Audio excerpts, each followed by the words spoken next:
ప్రభునందు ప్రియులైనటువంటి YouTube channel వీక్షకులందరికీ కూడా పాస్టర్ కె థామస్ ప్రేమతో ఈ శుభములు మీకు తెలియచేస్తూ ఉన్నాడు. చిన్న ప్రార్థనతో మనము దేవుని వాక్యాన్ని ధ్యానం చేద్దాం. దయచేసి కలిసి ప్రార్థన చేద్దాము. నాతో పాటుగా ఏకీభవించండి. ప్రార్థన. మమ్మల్ని మిక్కిలిగా ప్రేమిస్తున్న మా ప్రియ పరలోకమందున్న మా తండ్రి, పరిశుద్ధుడా యేసయ్యా, ప్రశస్తమైన ఘనమైన నీ నామానికి స్తోత్రములు వందనములు చెల్లిస్తూ ఉన్నాను ప్రభువా. ఈ మంచి సమయంలో నీ యొక్క పరిశుద్ధమైనటువంటి వాక్యమును ధ్యానం చేసేటటువంటి కృపను నీ పరిశుద్ధాత్మ నడిపింపుతో మాకు అనుగ్రహించినందుకు స్తోత్రాలయ్యా. నీవే మాతో మాట్లాడమని నీ కృపకే వీక్షిస్తున్నటువంటి వారందరినీ అప్పగిస్తూ ఉన్నాను. నీ యొక్క అమూల్యమైన వాక్కుల ద్వారా మా హృదయములలో బలమైనటువంటి నీ నామమునకు మహిమపరిచేటటువంటి ప్రేరణను, ఘనత తెచ్చేటటువంటి ప్రభా కార్యములను రేకెత్తింప చేయమని మనం చేస్తూ ఉన్నాను. నీ కృపలో ఎల్లప్పుడూ ఎదుగుదలను, అభివృద్ధిని, సమృద్ధిని పొందుకొనుచు అనేక మందికి దీవెనకరంగా, ఆశీర్వాదకరంగా ఉండులాగున చేరివచ్చి ప్రభువా వినుచున్న వారిని, చూచున్న వారిని తీర్చిదిద్దమని, అట్టి రీతిగా ఆశీర్వదించమని జీవము కలిగిన యేసుక్రీస్తు నామంలో ప్రార్థించి వేడుకొనుచున్నాను తండ్రి. ఆమేన్, ఆమేన్, ఆమేన్. ప్రభునందు ప్రియులైనటువంటి వీక్షకులందరికీ కూడా, దేవుని యొక్క బిడ్డలకు నా యొక్క హృదయపూర్వకమైనటువంటి శుభములు తెలియచేస్తూ ఉన్నాను. మరొక మారు మీ మధ్యలోనికి దేవుని వాక్యమును పంచుకోవడానికి ప్రభు నాకు అవకాశం ఇచ్చాడు. అందును బట్టి యేసుక్రీస్తు నామమునకు మహిమ కలుగును గాక. హల్లెలూయా. కొద్ది నిమిషాలు దేవుని వాక్యమును మనము ధ్యానంలోకి తీసుకుందాము. దయచేసి నాతో పాటుగా ఏకీభవించండి. దేవుని వాక్యములో ధ్యానంలో ఉండవలసిందిగా మనం చేస్తూ ఉన్నాను. ఈ సమయంలో ప్రాముఖ్యమైనటువంటి అంశముగా నీళ్ల ప్రవాహానికి రాళ్ళరుగున అరుగుతాయి కనుక నీళ్ల ప్రవాహానికి రాళ్ళరిగిన, కన్నీటి ప్రార్థన ప్రవాహానికి శ్రమలరగవా? ఆలోచించేయండి. గొప్పగా ప్రవహిస్తూ ఉన్నటువంటి ఆ సెలయేరుల దగ్గరికి, ప్రవాహాల దగ్గరికి మనం వెళ్ళి చూస్తే అటుపక్క ఇటుపక్క ఎంతో నున్నగా అరిగిపోయిన రాళ్ళు మనకు కనిపిస్తూ ఉంటాయి. కొన్ని ప్రవాహపు ప్రాంతాల యొక్క అంచులకు మనము వెళ్తే అక్కడ అరిగిపోయిన రాళ్ళు చాలా ముచ్చటగా, అందంగా ఉంటాయి. ఎంతోమంది వాటిని చక్కగా ఏరుకొని వాళ్ళ ఇళ్లల్లో పెట్టుకుంటూ ఉంటారు, అందంగా తీర్చిదిద్దుకుంటూ ఉంటారు, మొక్కల మధ్యలో వేసుకుంటూ ఉంటారు. అవి చాలా ఒక సృజనాత్మకంగా సృష్టించినటువంటి రీతిలో ఉంటాయి. ఆ సృష్టి ఎలా జరిగింది అని అంటే అదంతా కూడా మనకు తెలిసిన విషయమే. నీళ్లు ఒరవడిగా ప్రవహిస్తూ ఉన్నప్పుడు ఆ రాళ్ళు అలా అరిగిపోతూ ఉంటాయి, చాలా నున్నగా అరిగిపోతూ ఉంటాయి. ఎవరో వాటిని పట్టుకుని చక్కగా చెక్కినట్టుగా అరిగిపోతూ ఉంటాయి. అంత అందంగా నున్నగా ఉంటాయి. ప్రియ సహోదరి, సహోదరుడా, నీళ్ళ ప్రవాహానికి రాళ్ళు అరిగిపోతూ ఉన్నప్పుడు ఈ రోజున దీని గురించి మనం ఆలోచించేద్దాం. నా కన్నీటి ప్రార్థనలకు, ఆ కన్నీటి ప్రార్థన ప్రవాహానికి మనల్ని పట్టి పీడిస్తున్నటువంటి శ్రమలు అరిగిపోవా? ఆలోచించేయండి. అది ఎలాంటి సమస్య అయినా సరే, శ్రమ అయినా సరే, ఎంత పెద్ద బండైనా సరే, ఆ నీటి ప్రవాహానికి, ఆ అలల దెబ్బకు అరిగిపోతుంది. మరి ఎలాంటి సమస్య అయినా, శోధన అయినా, మరి ఏ విధమైనటువంటి ఇబ్బంది అయినా సరే నీ కన్నీటి ప్రవాహానికి అరిగిపోక తప్పదు. దేవునికి స్తోత్రాలు. ఖచ్చితంగా మనకున్నటువంటి ప్రతి విధమైన శోధనలు, సమస్యలు, అవి ఏ రకమైనవైనా కావచ్చు. అవి ఫైనాన్షియల్ కావచ్చు, శారీరకమైనవి కావచ్చు, మానసికమైనవి కావచ్చు, చెప్పాలంటే సమాజంలో అనేకమైనటువంటి ఇబ్బందులు మనకు ఎదురవుతూ ఉంటాయి. ఒకవేళ అవి కావచ్చు, లేక కుటుంబపరమైనవి కావచ్చు, బంధుపరమైనవి కావచ్చు, రక్త సంబంధాలతో కూడినవి కావచ్చు. అవి ఏవైనా సరే నీ ప్రార్థన ప్రవాహానికి అవి అరిగిపోతాయి. నీ ప్రార్థనలో అంత గొప్ప శక్తి ఉన్నది. నీవు ప్రభు సన్నిధిలో ప్రార్థించటము మొదలుపెట్టినటువంటి సందర్భం నుంచే నీవు ఎత్తి ప్రభు పాదాల దగ్గర పెడుచున్నటువంటి ఆ అంశము దేవుని కృపలో అది అరిగిపోతూ పోతూ ఉంటుంది, తొలగిపోతూ ఉంటుంది. కొన్ని మాటలు దేవుని వాక్యంలో నుంచి మనము ధ్యానంలోకి తీసుకుందాం. లేఖన భాగంలో ఈ మాటలను మనం తీసుకుని చూద్దాము. దయచేసి నాతో పాటుగా ఏకీభవించండి. బైబిల్ గ్రంథంలో నుంచి ఆదికాండము 21వ అధ్యాయము 16వ వచనములో ఇలా వ్రాయబడి ఉంది. ఈ పిల్లవాని చావు నేను చూడలేనని అనుకుని అక్కడ హాగరు ప్రార్థిస్తూ ఉంది. దూరంగా ఒక బాణము ఎంత దూరం వెళ్తుందో అంత దూరము వెళ్ళిపోయి అక్కడ కూర్చుండి హాగరు ఏడుస్తూ ఉంది. ఆ పిల్లవానికి ఏం కావాలి? ఆ పిల్లవానికి దాహముగా ఉంది. హాగరు శారా యొక్క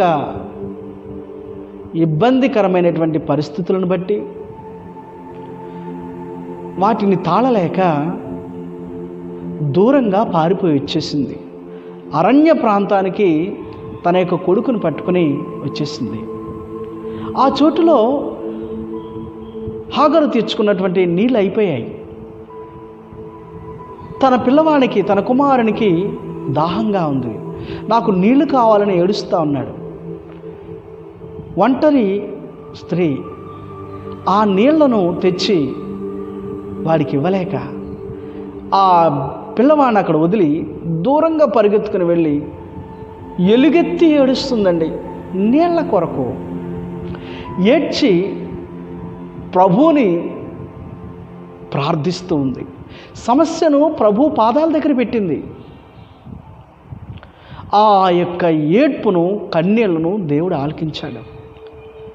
దేవుని యొక్క దూత ఆకాశము నుంచి దిగివచ్చి హాగరు యొక్క ప్రార్థన కన్నీటిని విని ఆ పిల్లవాని కొరకు అక్కడ ఒక గోతిని చీల్చి ఆ బిడ్డకు నీళ్ళు ఇవ్వమని చెప్పి హాగరును పిలిచినప్పుడు హాగరు కళ్ళ నిండా కన్నీళ్లున్నాయి. ఆ యొక్క చీల్చబడిన కొయ్యి హాగరు కనిపించట్లేదు. కారణం, కంటి నిండా నీళ్ళున్నాయి. తన యొక్క కన్నీళ్లతో తనకున్నటువంటి ఆ సమస్యను అరగదీసేసింది. దేవుని సన్నిధిలో అంగలార్పుతో కూడినటువంటి ప్రార్థన ద్వారా హాగరు తనకున్నటువంటి సమస్య నుంచి విడుదల పొందింది. ఈ సమయంలో నీకున్నటువంటి ఆ యొక్క సమస్య అవసరతతో కూడింది కావచ్చు, ఆర్థికపరమైంది కావచ్చు. నీవు మోకాళ్ళు వేసి ప్రభువా అని దేవుని దగ్గర మొరపెట్టము ప్రారంభించు. నీవు ఎప్పుడైతే దాన్ని ప్రారంభిస్తావో ప్రభు ఆ ప్రార్థన ఆలకించి దానికి ఖచ్చితమైన జవాబుని ఇవ్వగలిగిన సమర్థుడు. హాగరు ప్రార్థన ఆలకించిన దేవుడు నీ ప్రార్థన ఆలకించడా? ప్రియ సహోదరి, సహోదరుడా, కనుక విశ్వాసంతో, నమ్మకంతో ప్రభు పాదాలు పట్టుకో. తన యొక్క కుమారుని రక్షించుటకు దేవుని దూతను భూలోకానికి దించిన దేవుడు కనుక నీవు ఆయనకి ప్రశస్తమైన వాడవు కనుక నీ ప్రార్థన ఆయన ఖచ్చితంగా ఆలకిస్తాడు. సమాధానాన్ని అనుగ్రహించగలిగినటువంటి సమర్థుడు యేసుక్రీస్తు వారు. ఇంకా దేవుని వాక్యములో మనం ఎన్నో ప్రోత్సాహకరమైన వాటిని మనము చూడగలుగుతాం. లేఖన భావంలోంచి మరొక మాట మనం ధ్యానము తీసుకుంటే ఆ యొక్క కీర్తనకారుడు ఇలా అంటున్నాడు. 31వ కీర్తనలో 12వ వచనంలో వ్రాయబడి ఉంది. కీర్తనకారుడు చక్కటి ఆ యొక్క మాటలు వ్రాస్తూ ఉన్నాడు. అదే రీతిగా 56వ కీర్తనలో 8వ వచనంలో కూడా చక్కటి మాట వ్రాయబడి ఉంది. 56వ కీర్తన 8వ వచనాన్ని మనం చూద్దాం. నా సంచారమును నీవు లెక్కించి ఉన్నావు, నా కన్నీళ్లు నీ బుడ్డిలో నుంచబడి ఉన్నవి. నా సంచారములు, నా ప్రయాణాలు నువ్వు లెక్కించావు. నేను కార్చిన కన్నీళ్ళు నీ బుడ్డిలో దాచి ఉంచావు. ప్రియ సహోదరి సహోదరుడా, చాలాసార్లు మనము వాళ్ళ దగ్గర వీళ్ళ దగ్గర కన్నీరు కారుస్తూ ఉంటాం. మన అవసరతల అక్కర్ల కొరకు వారిని వీరిని బ్రతిమలాడుచు అంగలారుస్తూ ఉంటాం. నీ పరమ తండ్రి సమస్తమని ఎరిగిన వాడు నీవు. నీ అవసరతల అక్కర్లన్నీ ఎరిగిన వాడు నీ పరమ తండ్రి. నీవు నమ్ముకున్న నీ దేవుడు కనుక నువ్వు ఆయన పాదాలు పట్టుకోవటం మరిచి మనము ఇతరితరవి ఎన్నో చేస్తూ ఉంటాం. భక్తుడైన దావీదు అంటున్నాడు కదా, నా సంచారములు నీవు లెక్కించి ఉన్నావు. నా సంచారములలో నేను కార్చినటువంటి కన్నీళ్ళు నీ బుడ్డెలో దాచి ఉన్నావు. కనుక ఆయన వ్యర్థంగా నీ కన్నీటిని పోనీయుడు. నీవు దేని కొరకైతే అంగలారుస్తున్నావో, దేని కొరకైతే ప్రార్థిస్తున్నావో, వాంఛ కలిగి ఉన్నావో, ప్రభు చిత్తానుసారంగా వాటన్నిటినీ సంపూర్ణంగా తీర్చగలిగినటువంటి సమర్థుడు నీవు నమ్మిన నీ యేసయ్య. కనుక విశ్వాసంతో నువ్వు ప్రార్థన చేస్తున్నావే, ఆ ప్రార్థనకు ఈ రోజున నువ్వు మరొకటి జోడించు. Pray with tearfully. మన పిల్లలు మన దగ్గరికి వచ్చి, నీ కడుపున పుట్టిన వారు నీ దగ్గరికి వచ్చి ఏడుస్తూ ప్రార్థిస్తూ ఉంటే, అనగా వారికి ఉన్నటువంటి అవసరాన్ని బట్టి అడుగుతూ ఉంటే, నువ్వు వారిని విడిచిపెడతావా? వారిని ఏడవద్దని చెప్పి ఏ విధంగా అయినా సరే వారు అడిగిన దాన్ని ఇవ్వడానికే ప్రయత్నిస్తారు తల్లిదండ్రులు. మరి మన పరమ తండ్రి, మన కొరకు తన ప్రాణమునిచ్చినటువంటి మన తండ్రి, నీవు ఆయన దగ్గరికి వచ్చి ఆయన దగ్గర అడగాలని ఆయన కోరుకుంటున్నాడు. ఆయన దగ్గర కన్నీటితో నీవు ప్రార్థించినప్పుడు ఖచ్చితంగా నువ్వు పొందుకుంటావు. నీ కన్నీళ్లను ఆయన బుడ్డిలో దాస్తాడు.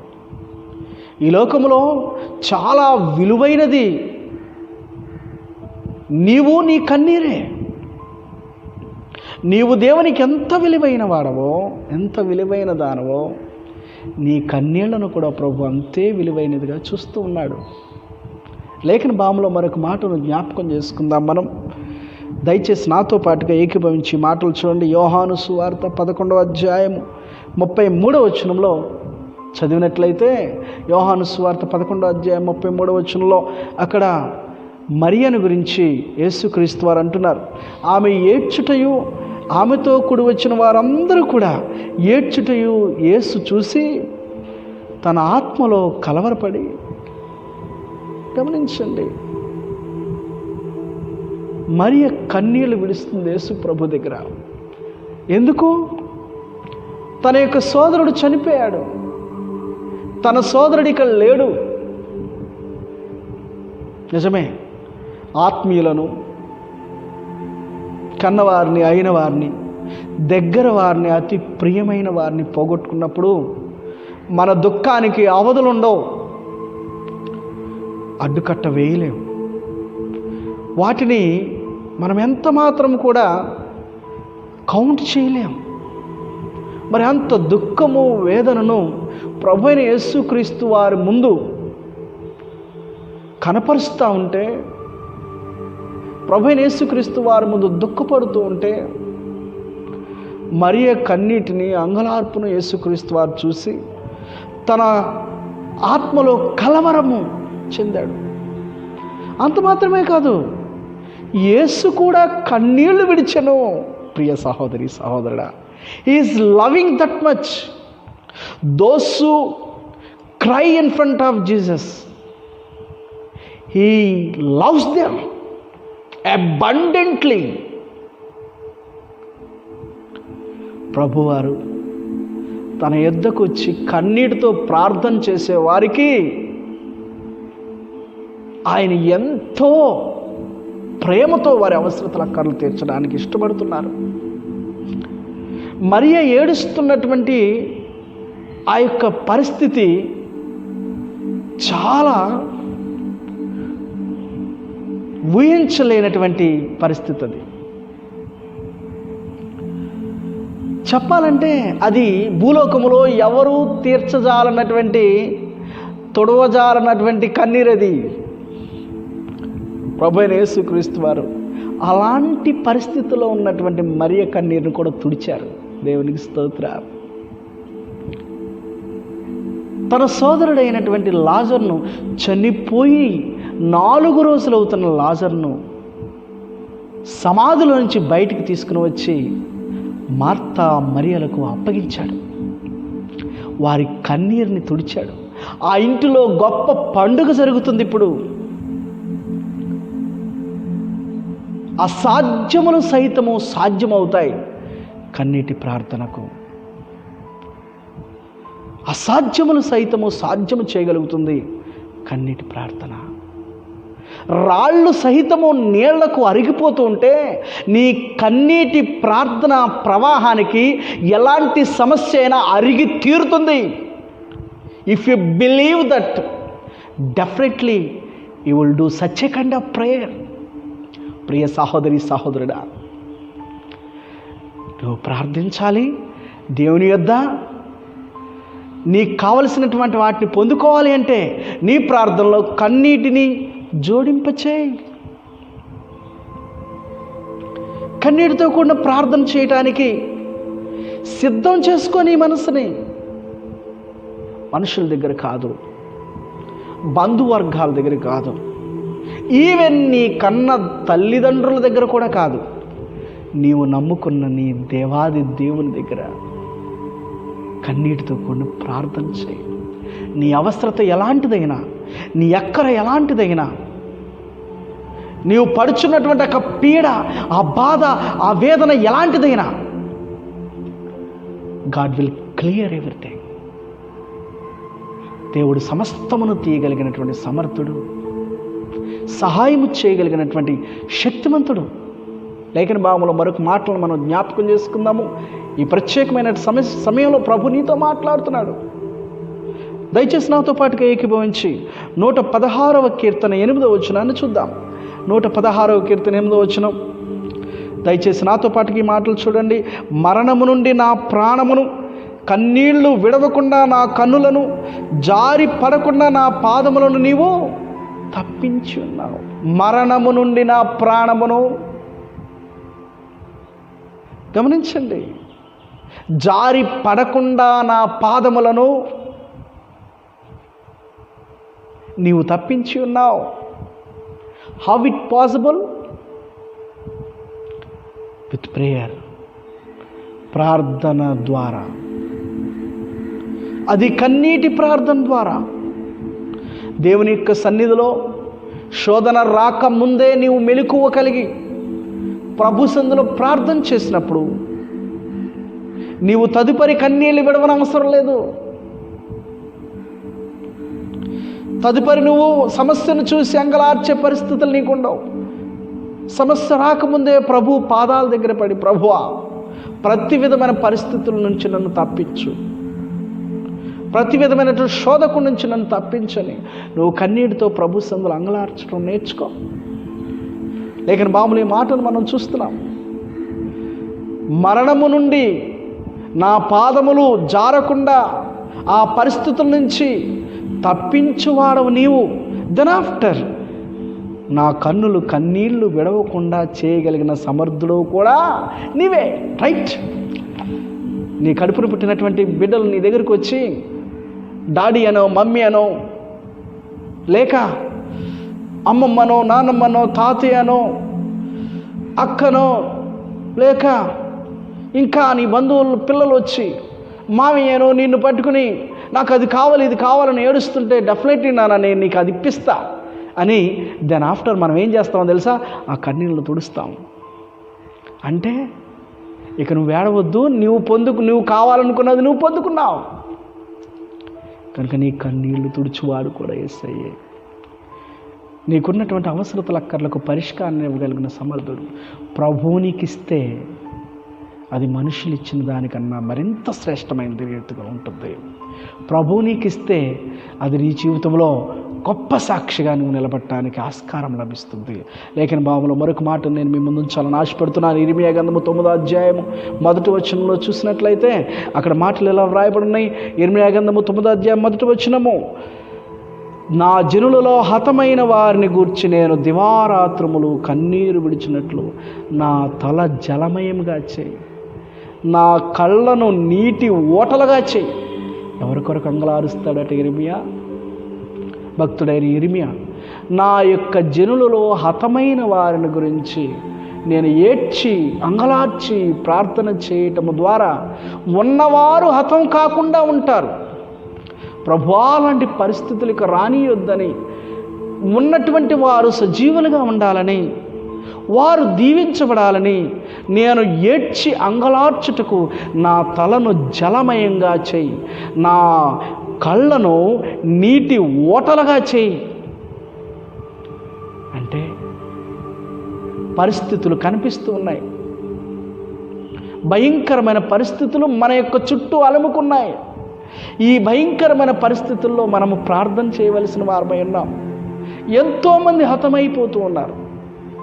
ఇక ఈ పరిస్థితి ఆగాలి అంటే ప్రార్థనలో కన్నీళ్ళు ఉండాలి.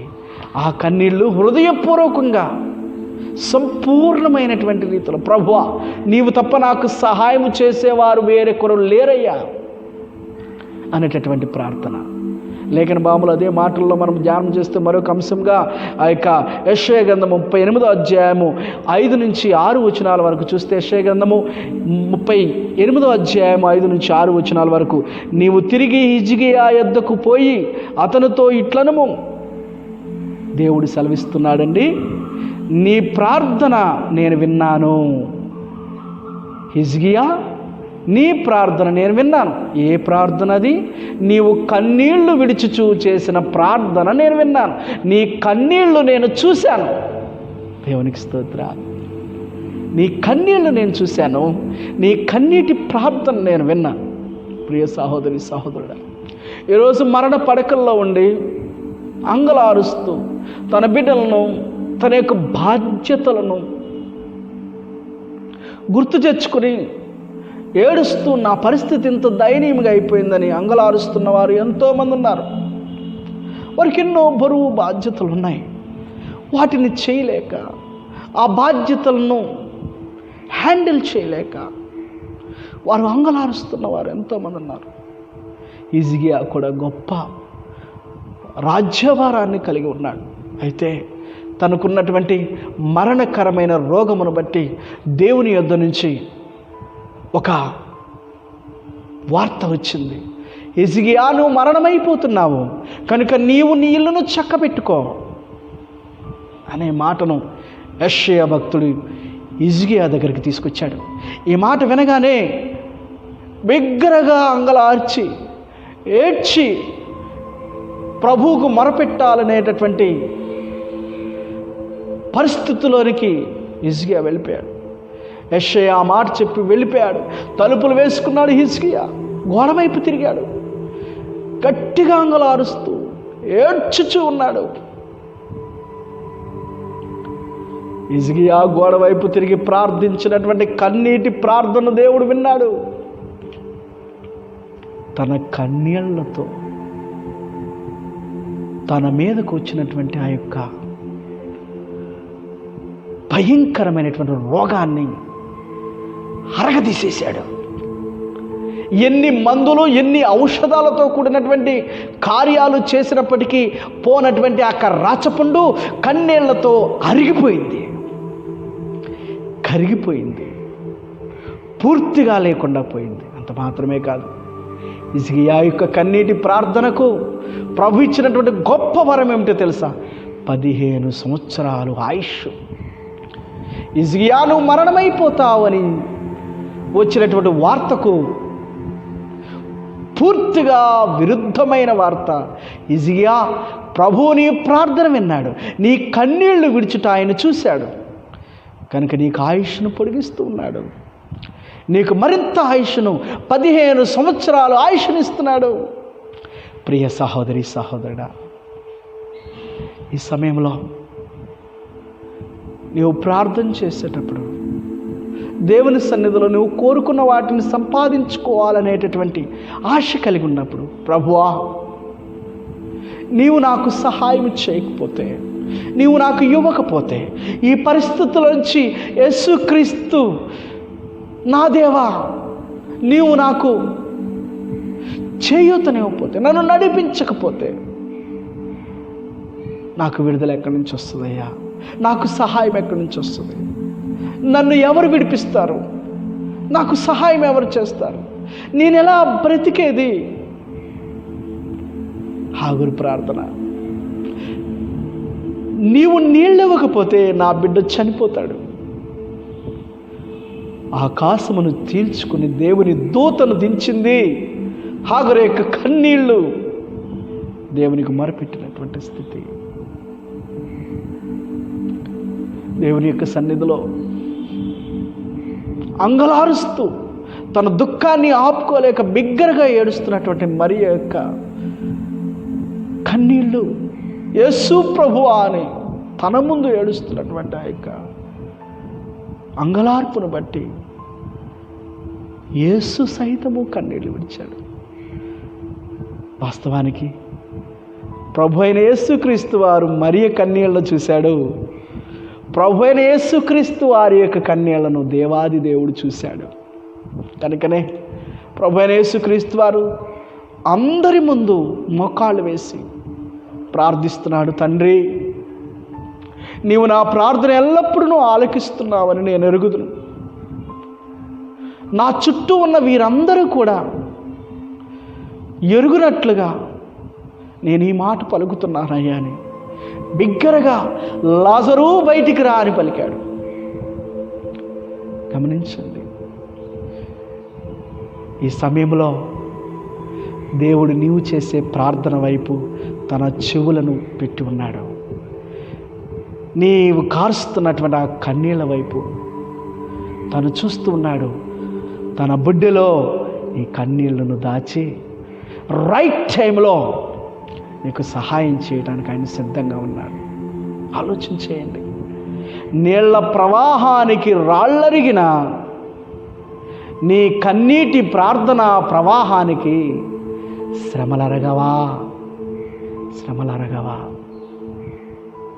ప్రభు కృపలో అట్టి ప్రార్థన చేయి. ప్రతి విధమైన అవసరతల అక్కర్లకు పరమందున్న నీ తండ్రి దగ్గర ప్రార్థన అంగలార్పు చేయి. నీ బిడ్డల కొరకు యేసుక్రీస్తు వారు అంటారు, ఆయన సిలువలోనికి వెళ్ళేటప్పుడు తన సిలువనెత్తుకుని ఆయన వెళ్ళుచు ఉన్నప్పుడు, అమలారా నా కొరకు ఎందుకు ఏడ్చుచున్నారు? మీ కొరకు, మీ బిడ్డల కొరకు ఏడవండి. కారణం ఏమిటో తెలుసా? ప్రతి విధమైనటువంటి సమస్యలకు కన్నీటి ప్రార్థన పరిష్కారం ఇవ్వగలిగిన సామర్థ్యత కలిగింది. కనుక దేవుని కృపలో ఈ సమయంలో ప్రభు నీకు ఇచ్చినటువంటి ఈ మాటలను స్వీకరించు. దేవుని యొక్క దీవెనలు పొందుకో. నీవు ప్రభు సన్నిధిలో తలగా ఉండు. ప్రతి విషయంలోనూ కూడా ఆశీర్వదించబడు. సమస్త విషయంలోనూ కూడా దేవుని కృపను సంపాదించుకో. ప్రభు అయిన యేసుక్రీస్తు వారు ఈ మాటలు మనందరికీ కూడా దీవెనకరంగా ఆశీర్వాదకరంగా చేయనుగాక. God bless you. ప్రభు మిమ్మల్ని దీవించునుగాక. Bless you. ఇంతవరకు వీక్షించినటువంటి నా ప్రియ సహోదరి సహోదరులకు హృదయపూర్వక వందనాలు తెలియజేస్తూ ఉన్నాను. ఈ మా ఛానల్ని సబ్స్క్రైబ్ చేయని ఎడల దయచేసి సబ్స్క్రైబ్ చేసుకోండి. దేవుని దీవెనల ఆశీర్వాదాలు పొందుకోండి. God bless you. Praise lord.